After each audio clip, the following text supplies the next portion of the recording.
And it is a good morning, 7:10 a.m. How are you doing, sir? I'm dry right now, so I'm doing okay. Hey, no, that's better than most. But yeah, before we get into the show, I do want to address what's happened up in Valencia.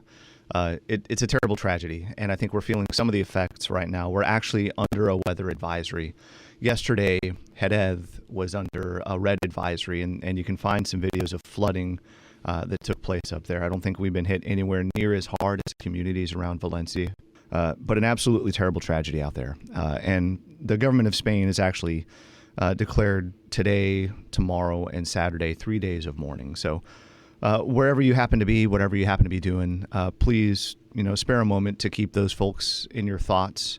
And if you have friends or loved ones up there, I highly recommend that you just reach out to them, make sure they're doing okay, and see if there's some way that we can help them as they begin to recover. We obviously have some weather here that we're dealing with, so as you're driving around, please be careful. If you don't have to get on the roads, I recommend you don't get on the roads for a little bit. Let this system pass, let the area dry out, and just do your best to be safe. So don't mean to start it off on such a somber note, but that is something that I think will be on everybody's mind as we start the day today, and they really start to dig out from all that terrible damage up in Valencia. Yeah, safety is a very big priority. So, especially for the Halloween day, I know we're going to be getting a little bit more into that here in a second. Yeah. Just be safe, be aware. In general, whether it's the weather or it is just the fact that you're out after dark, please be safe. If you got kids wandering around with you, have them in brightly colored things, have some reflective stuff on you. As your kids go to school, make sure that they have their lights on. If they're riding bikes, make sure they got their helmets on, make sure they're wearing something reflective. If you're driving around the school, especially in weather like this where things happen a little bit slower, it's harder to see stuff, you don't brake quite as fast, just take your time. Be slow, be safe, make sure everybody gets to where they're going safely so that we can all get about our day and enjoy the holiday. Easy part. Yeah. So now let's switch it up a little bit. Yeah. We're going to be talking a little bit more about the trunk or treat that was happening. That was fantastic. That was such a great event. Sir, right? We were there. I was dressed up basically as the middle-aged dad patiently watching his kids grab candy. So normal day clothes. But I thought it was an amazing event this year. There were, I think, 1,100 kids who signed up to go through and get candy. We had more cars than we've ever had. We gave out more candy than we ever had. We had more kids than we've ever had at these things. It was just a fantastic event. I think some of those trunks were astonishing, and I still try not to think about the little haunted baby one when I'm falling asleep, because that one was absolutely terrifying. But it was so much fun watching the kids go through there and grab candy, and all the different costumes and the American community just coming together for a little while was a whole bunch of fun. Yeah, I was doing a little bit of work on that Saturday, but I know some friends of mine from the Second Class Petty Officer Association put together a nice little cool sand lot, trunk. That was a good one. So I want to give a little shout out to them and all their hard work. What about you, sir? We haven't really gotten to introduce you. We have Capt Mamikonian here. Were you able to go out to trunk or treat? I was at trunk or treat with my family as well, being the middle-aged dad in tow with his kids getting candy. But awesome event, and really glad the weather held up for that. It's good to see that we have some matching costumes here today. Yeah, I think a lot of people dressed up like us. It was a little embarrassing, frankly. Hey, it's a good costume. It's a good costume. You got to be comfortable, right? That's the entire point, is enjoy the day off. Yes. So I know we also are looking at the new arrival of Oscar Austin, too. I know we have a few words that we wanted to touch on upon that, but I think we want to get to know you just a little bit more. So we have a few questions I'm pretty sure the CEO is going to want to get into to kind of introduce you. Yeah, so for those listening, I have with the pleasure to speak with Commodore Alex Mamikonian, who is CTF 65 and DESRON 60. But Alex, if you would, introduce yourself to the crowd out there. Where are you from? How did you end up here? Hey, good morning, Skipper. Thanks for having me here. So I grew up outside of Chicago in the west suburbs, not necessarily a Navy town, although we are about an hour south of Great Lakes Naval Base, the in-processing and boot camp for all sailors here in the Navy. Had a father. My dad was in the Navy Reserves for over 20 years, and so that had a bit of influence in seeing kind of what he would do on weekends and some off times during the summer.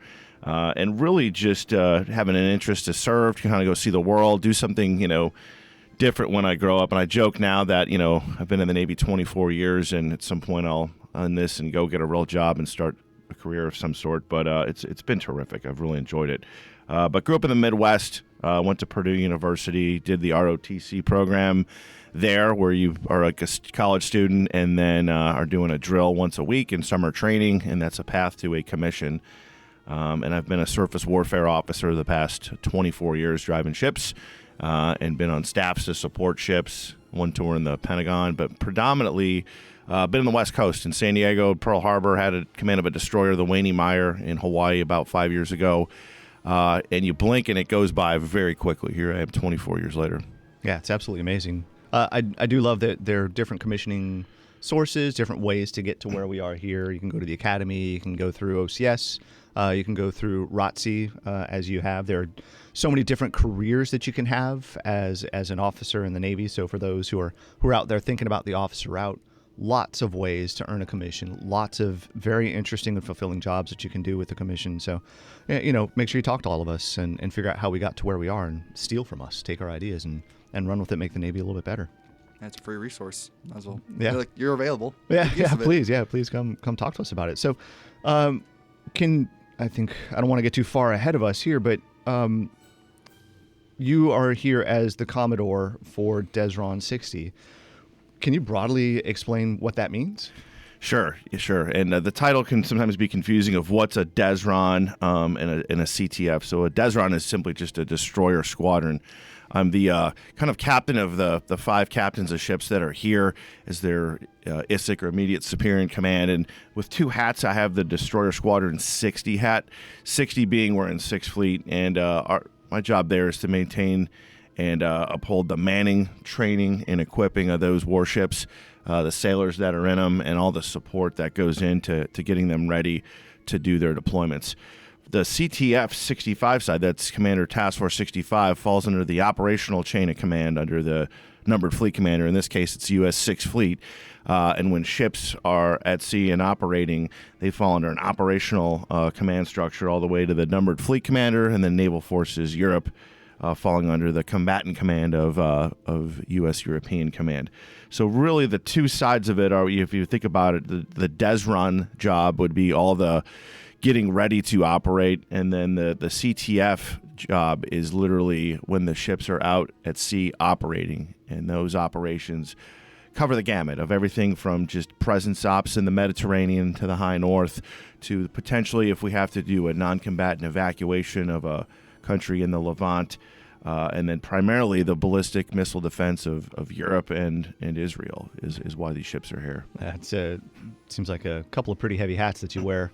And it get a little bit wonky. I won't too much right now talking about the differences between those two jobs and the tension that it creates inside your own office. But for those who are listening, it's a fascinating balance between those two jobs that you have to do. And I do have to say, my lovely bride did remind me that I forgot to mention as a commissioning source, ODS as well. So for those who come into some of the non-line officer jobs going through officer development school, that is a way to get yourself into the fleet as an officer as well. So lots of ways to earn your commission and be a part of the Navy. Yeah, this is trying to keep you humble a little bit. It's like, hey, by the way, little reminder. Yeah, so it is. So she's been my pocket JAG for much of my career because she was a JAG when we first met, and her advice has been invaluable, throughout my entire career. I know that every time I've had a question, I reached out to her because, as somebody who lived in the real world, which she reminds me I never did because I'm an academy grad, so I didn't have the chance to be a college student. I've always been in uniform for this. The perspective, that's one of the things I love, the perspective from all the different commissioning sources and what they bring to the fleet. It makes us, we've talked about diversity on other shows before, but it's such a diverse background, diverse ways of looking at the problems that we have.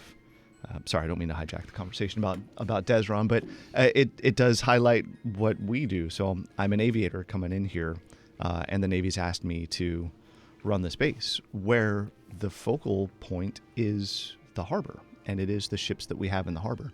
But I think having those two diverse backgrounds and those two diverse perspectives better enable us to support the missions that you have, some of the stuff that happens on the flight line, the expeditionary forces that we have. I think it's just a great compliment. But I don't know, not to put you on the spot, but what do you think? Do you think it's interesting having those two different? I think so. I think so, Teague. And as you get more senior, I mean, usually in the junior officer ranks, it's very parochial and tribal with your community. And I think as you get some time in the U.S. Navy and learning to work with everybody across all the designators and communities, you realize there's a bigger picture in all that, and I think it's very complementary. And as you get more senior, I think the designators that we have, you being like a naval aviator, me being a SWO, folks that we have here on base that are CBs and EOD, the mission set becomes a little broader. There's a bigger picture and focus to accomplish, and it's really complementary. I know certainly while the destroyers are a big point of the base and naval activities span, you certainly have an airfield that we critically utilize to get parts across the theater, and they're certainly the fastest way to get equipment, people, and parts from like Rota out to the Mediterranean and the Eastern Med, especially with everything going on. So that's just clutch. Yeah, I do love it. I love all the cool stuff that we have the chance to do here. And I think we're going to go a little bit more into it. I know we touched upon Oscar Austin a little bit, but I think we need a little bit of a music break, catch our breath, sip some coffee just a little bit. And of course, the music is going to keep rolling here at the radio station. We've got some Blue Oyster Cult with Don't Fear the Reaper. And we are back with the CO show. And of course, we are back with Capt. Mamikonian as well. We're going to be touching a little bit more on the arrival of Oscar Austin. Do you have a little bit more information to put out with like the big event with everybody coming into their new port? Absolutely. So Oscar Austin, DDG 79, home port shifted from Norfolk, Virginia, and arrived in Rota just over 2 weeks ago. And so she joins the fleet here as the 5th destroyer home ported in Rota. And I believe the genesis goes back all the way to, I think, 2015 with, having ships home ported in Rota, Spain. It's a really strategic port, access into the Straits of Gibraltar and the Mediterranean. You can get almost anywhere from the North Sea up to Scandinavia to all the way to the Eastern Med within 5 days. And so the tyranny of distance of having ships just based off the East Coast and deploying to Europe gets shortened quite a bit of having ships that are home ported here in this great base here in Rota with our Spanish partners. And do you have anything you want to add on to that, sir, with the new ship pulling into your installation? Well, number one, welcome. We're really happy to have Oscar Austin, her crew, and her families here. I know it's been a lot of work for them and for the DESRON to have them prepared and ready to come over here. There was also a lot of work with the installation and with a lot of the organizations that we have here in making sure that we're ready to welcome them, whether it was MWR, who is still in the middle of a campaign to welcome the crew and the families here, the USO, who's reached out to them as soon as they got here, or to Fleet and Family Support and the Exchange and the Commissary and Housing, who all did a lot of work to make sure that we are ready to welcome all these sailors here. So I think it seems like we're supporting her pretty well. For those Oscar Austin folks who are out there, if there's things we can do better, please let us know. We want you guys to walk down the brow and step into your home every time you guys have that chance. And I also think it was a great welcoming ceremony. So having Admiral Munch here, having the Chargé d'Affaires, having the Deputy Chief of Mission for the U.S. mission to NATO all here, I think it clearly demonstrates the importance to the U.S. in having Oscar Austin here.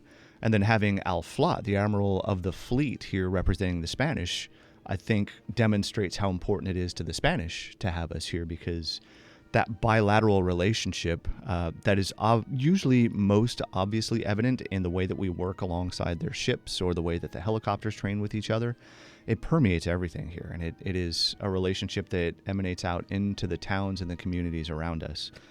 And I love having more Americans here because it's more chances to show the Spanish communities who we are, what our cultures are, what our values are. And it's more chances for the Spanish communities to share their culture with us and to really kind of strengthen those ties between us. I've said it in a couple of different venues. Our oldest allies are the Spanish. They've been partners with us since before we were a country. So the chance to continue to be a part of strengthening that oldest relationship that we have it's pretty humbling, and it's really, really cool. So I get very excited about it. Yeah, I know the first day the ship arrived, they did the Spanish flag raising ceremony on the yardarm on Oscar Austin, and my counterpart, Commodore Grusso from Squadron 41, along with the ship's captain. Just very, very proud day. The ship is excited to be here. They're receiving great support. The feedback I've gotten, I was on board yesterday, and they definitely feel like this is becoming home for them, not just another stop on a port visit on a deployment. Good. So that's a great indication of it. And just thank you to the team here at Naval Activities Spain for the welcoming, the ceremony, and all the support you've given far in advance of their arrival. Yeah, I appreciate it. Yeah, a lot of folks did a lot of hard work on that one. So I'm glad that the Oscar Austin folks are feeling like they're home. Yeah, it's good that we have them here too. But looking forward, we also want to see like how this is going to implement to like our future planning with the CNO guidance and everything like that. How is like the Oscar Austin being here helping us be ready for the fight? Sure. I think in numbers, as you get more ships that are in a location, it just kind of increases. CNO uses more players on the field. You could use the analogy depth on the bench. You just have ships that go and go through different readiness periods. And if you've got 5 and in 2026, soon to be 6 destroyers, you've got you can get on a more predictable rotation of ships that'll go and deploy for a set amount of time, come back and expect to do training and maintenance and kind of have some resets. So obviously, although the 5th destroyer doesn't move the needle far to the right of what you can do, it does allow for some operational flexibility, additional operations activities and investments that ships can do throughout the AOR here in Europe, and really just having more options. So her presence here, not just from a war fighting and presence standpoint, also just allows the leadership in the theater opportunities to engage more with allies and partners. So yeah, the relationship is always the key focus here, especially with our European allies. And just looking at having more ships here probably makes it easier for like our shore to sea time, making it a little bit easier instead of like being out in the water for much longer, being away from family and friends. Like we could just start rotating them more out and getting everybody that circle of training.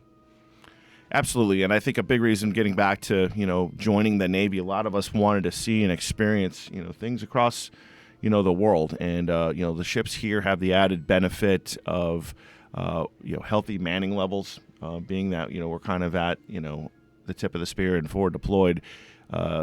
Ships are typically manned both in numerical aggregate numbers and just in specific critical NECs on board, and so it's a great benefit of being here, as well as the opportunity to go and visit different countries. While we always want to, have ships go out and do the mission at sea and have that presence, arriving in different ports across the European theater is I think top of everybody's list. Is just going to experience, that on a deployment. It's a game changer and really a great way of why you'd want to stay in, because you want to go and just see more, both on a deployment and then also when you're on leave. Just the opportunity that being stationed in Spain offers to go out and see more of this great country, and as well as Central and Eastern Europe. I know we were talking a little bit about like being aware of like your surroundings, especially like depending on your background. You sometimes just don't get that perspective that we were like off air talking about. Like, hey, I was like in the academy most of my entire life, and some of us were just in college, or some of us just went straight out of high school into the military, or like they worked a little bit. So just getting a different perspective on like our European allies is always a good idea as well. So hopefully they'll take some time to even travel, like if they have a little bit of that leave time built up. So hopefully they keep that one in mind too. Yeah, and I always tell folks too, like time will pass you by quick, and I'm asking you check-ins, kind of what's your use or lose leave balance, and why do you have that? I want to ensure that we take opportunities, even if it's for longer weekends, to get out, get away from work, and go see and experience new things. Just typically a sailor's only here for, if you're on a ship, maybe 3 to 4 years. Shore duty here, 2 years, maybe 3 with an extension. It goes by quickly, and all of a sudden when you're inside of a year left, you're wondering what you still have to go see and do and why you haven't done more. That's exactly where we are right now. We're inside a year and wondering how we haven't had the chance to go see X, Y, and Z and trying to figure out how we get the next bits of travel all set up. So it does pass fast. So if you're out there, you think you got a lot of time, you're going to blink and you don't have a whole lot of time left as you're starting to think through timelines for PCSs and shipping the dog and all that kind of stuff. I would like to go back a little bit to the ships that we already have here.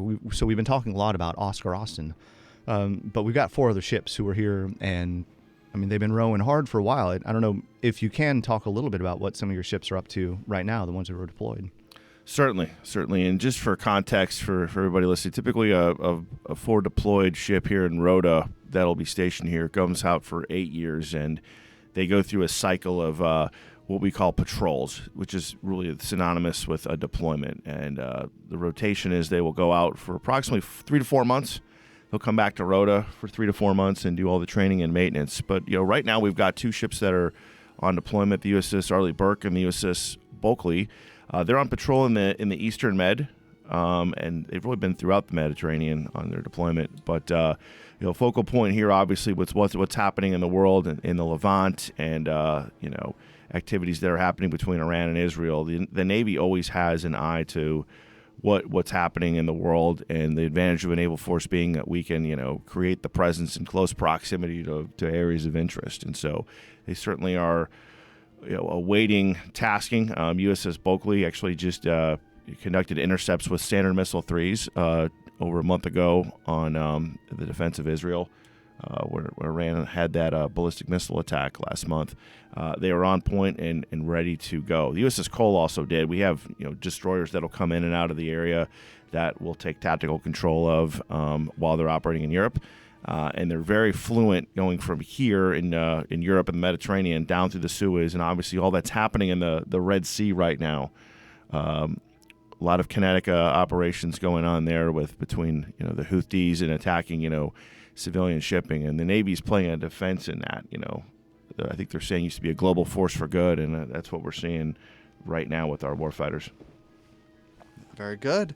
And of course, the one last thing that I know we have on our list is talking about the CNO's plan. We have the NAV plan coming up. We want to talk a little bit about the elements, if we can. Yeah.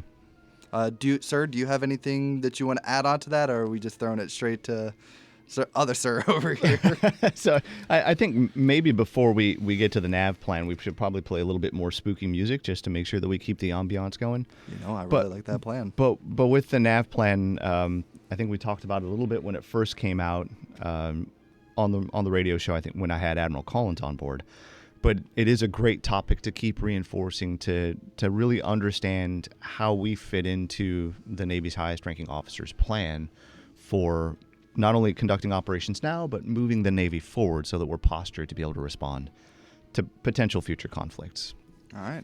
And with that, we got one of your selected songs. We got some Vampire Weekend singing a bit about cousins.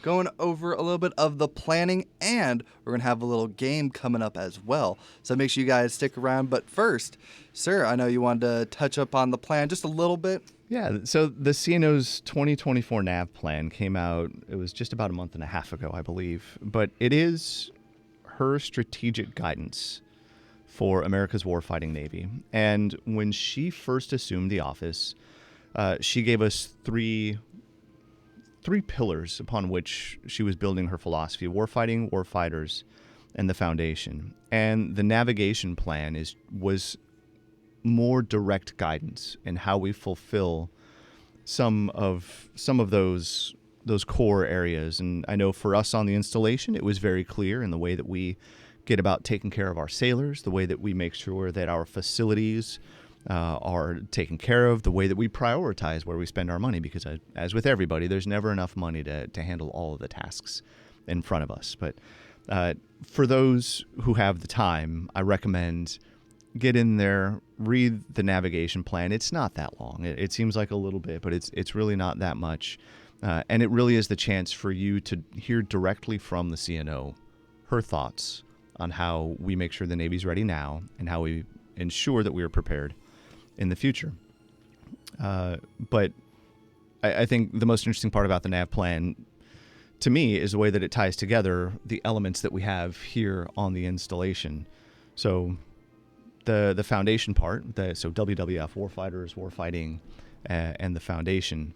The foundation part is very squarely in my lane. It's my job.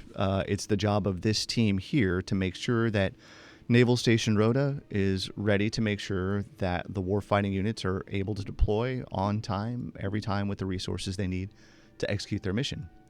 But for warfighting, I'll hand it over to the Commodore. Exactly. And just back to my point on what we do as a destroyer squadron with these warships is readiness. And it's always should be viewed in the lens of, what does this do for our readiness to, if needed, conduct prompt and sustained combat operations.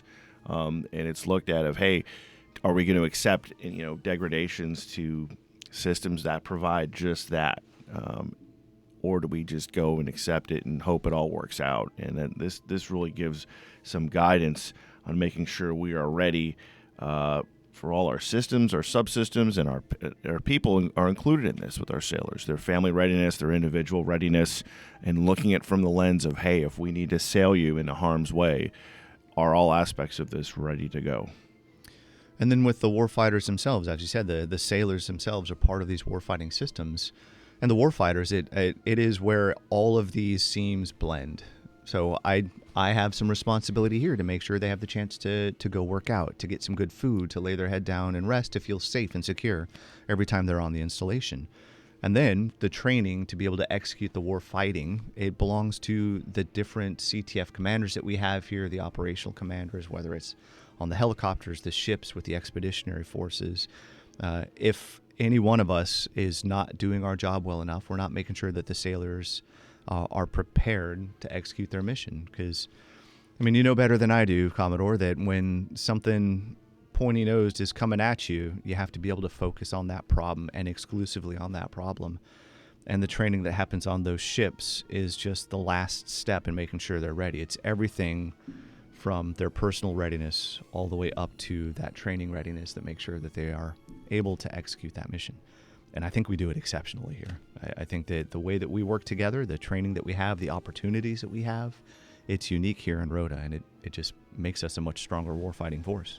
And I bet we can even see that too. Like, we should probably get some more junior sailors in here to come and talk with you, so we get a lot more of that perspective, them telling, hey, yes, we are getting all of this and then some, and then we could pull some more individuals from the ship to come in here, also give a little bit of that discussion as well, telling us, like, hey, this is what we've been seeing and the changes that we've been liking. Yeah, and Skipper and I rely on our sailors' feedback and really kind of getting ground truth at the deck plates, because while at our level, sometimes it looks like we want to check our six here and make sure that's accurate. And, Yep. our sailors and our teams will provide that. And that way we can elevate challenges so we can have all three of the, elements of WWF go into the bigger mission.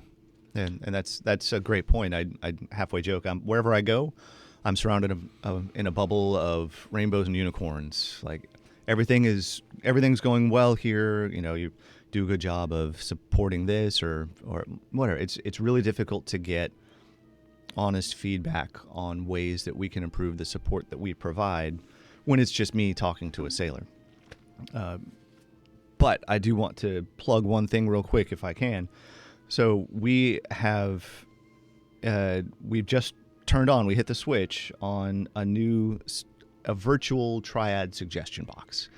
So pulling ourselves out of the 20th century with those CO suggestion boxes that we have around the installation, where you can sign something on a piece of paper and put it in there. And this will give everybody the chance to either go on to one of our SharePoint sites where there's a link to it, or we're going to have QR codes that we have posted around where you can just snap that QR code, give me some feedback. It goes directly to me, the CMC, and the XO, and gives us a chance to chew on some of that input. So I think we do a great job here, but I know that there are ways that we can do it better. And this is one chance for our sailors to provide some of that feedback. Some of our civilians, the folks who are here, provide that continuity. Some of our local nationals who understand the relationship between the United States and Spain and the support that they provide, the unique support that they provide, to let us know how we can do it better. Yeah, and the quick time that it allows is I don't have to go write on a piece of paper and drop in a box. Now I can do it at the location where it's happening. Right. That'll probably make things a lot smoother. I do request, if you provide something like that, give me your idea for how I make it better. Give me something to work with, and I will happily start pursuing that. All right. Is there anything else either one of you wanted to add to the conversation before we switch up to trivia? I'm going to keep delaying while I can because I know I'm going to lose this trivia fight. So what else can we talk about? Not much now. It's too late. Yeah. We're going to be switching it up to a little bit of Halloween trivia. All right. So for our first question brought to you by PAO, we're going to start with an easy one. Oh, no. Of which country did Halloween originate? Ooh. I'm going to give you guys a couple hints. 1, it's in Europe. 2, I'm of that nationality. That's not fair. Saying brown does not help me. Let's see. Yeah.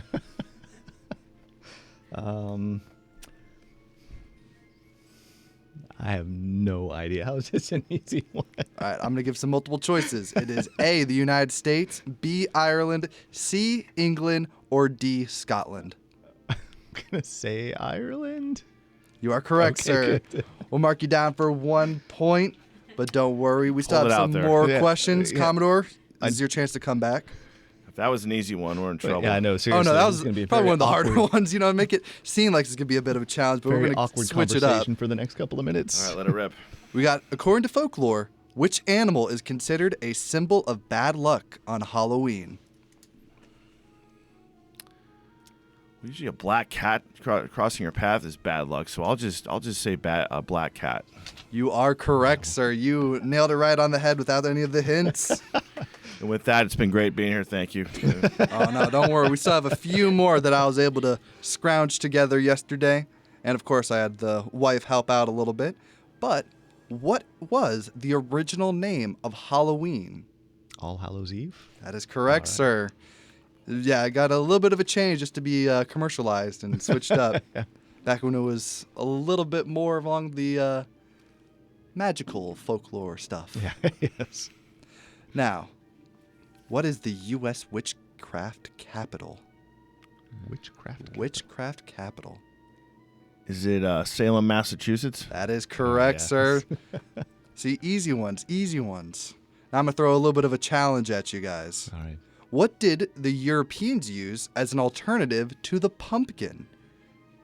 It is a root-based plant. Root-based plant. Mm-hmm. Europeans. Yes. So, originated in Ireland, so I want to say root-based would be potatoes, but I don't know that that is quite so fully European. We had a bit of a potato famine back then. Yeah. I'm going to give you a hint. It starts with the letter T.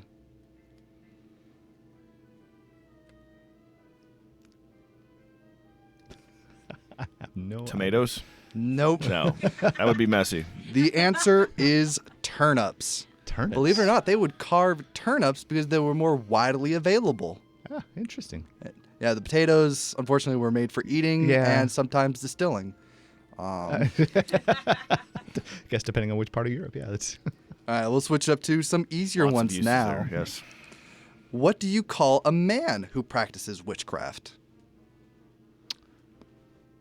Is that a warlock? It is a warlock. My second favorite class in World of Warcraft. Anyway. And for our final question, this one is worth 2 points because it is a bit of a challenge, but it's pop culture referencey. So, what was, on average, the most watched movie during the Halloween season? most watched movie. Is it Halloween? It is Halloween. Oh, Who would have thought? For the namesake. for the win. For the win. Nice work. All right. And that should do it, sir. Congratulations. Our ICO has won it again. Yeah, we never tipped the scales in my favor. I really appreciate all the help that No, the team no. around me gave me, especially the notes that PAO was passing me as we were struggling. Yeah, I'm sure there'll be lots of turnips there to decorate and carve in housing. So Yeah, there was actually a wait. time that I would actually, back when I was still in the States, I would hand out potatoes and turnips instead. And I still offered candy as well, but for whatever reason, all the kids took the potatoes and turnips. Probably, I don't know, they're trying to grow a farm or something. They were waiting but for you to go to bed. That's all. So they Yeah.